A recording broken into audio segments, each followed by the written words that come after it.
Water के hardness के बारे में बात करेंगे कि हार्ड वाटर क्या होता है, सॉफ्ट वाटर क्या होता है। तो हम जानते हैं कि वाटर दो प्रकार का होता है, पानी दो प्रकार के होते हैं। एक को बोलते हैं हम सॉफ्ट वाटर और दूसरे को बोलते हैं हार्ड वाटर। जो सॉफ्ट वाटर होता है ना, वो इजीली लेदर करता है सॉप के साथ, यानी कि जो आपका सॉफ्ट वाटर है वो साबुन के साथ आसानी से झाग दे देता है, इजीली उसकी लेदरिंग हो जाती है, आसानी से झाग दे देता है। लेकिन और सॉफ्ट वाटर का एग्जांपल आपका जैसे रेन वाटर हो गया, वर्षा का जल, ये सॉफ्ट वाटर का क्या है एग्जांपल, ये साबुन के साथ आसानी से झाग दे देता है।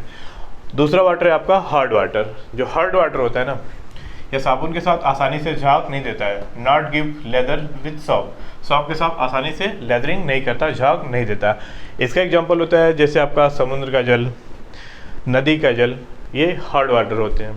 तो वाटर को पहचानने का सबसे आसान तरीका है, अगर पानी आपका साबुन के साथ आसानी से झाग दे रहा है तो सॉफ्ट वाटर होगा, अगर साबुन के साथ आसानी से झाग नहीं दे रहा है तो वो हार्ड वाटर होगा। अब वाटर हार्ड क्यों हो जाता है इसके बारे में बात करते हैं। तो जो वाटर की हार्डनेस है ना, वो उसमें घुले हुए साल्ट्स की वजह से है, और साल्ट के बेसिस पे हार्ड वाटर को भी दो कैटेगरी में हमने बांट दिया है।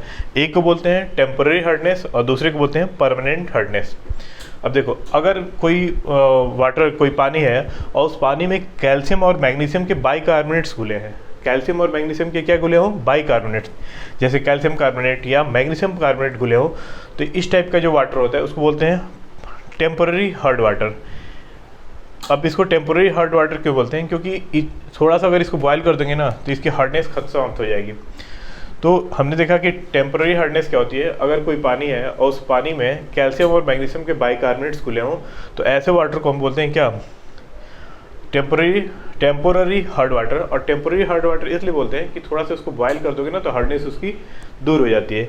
लेकिन जो दूसरा वाटर हमारा है वो है परमानेंट हार्डनेस, यानी कि परमानेंट हार्ड वाटर।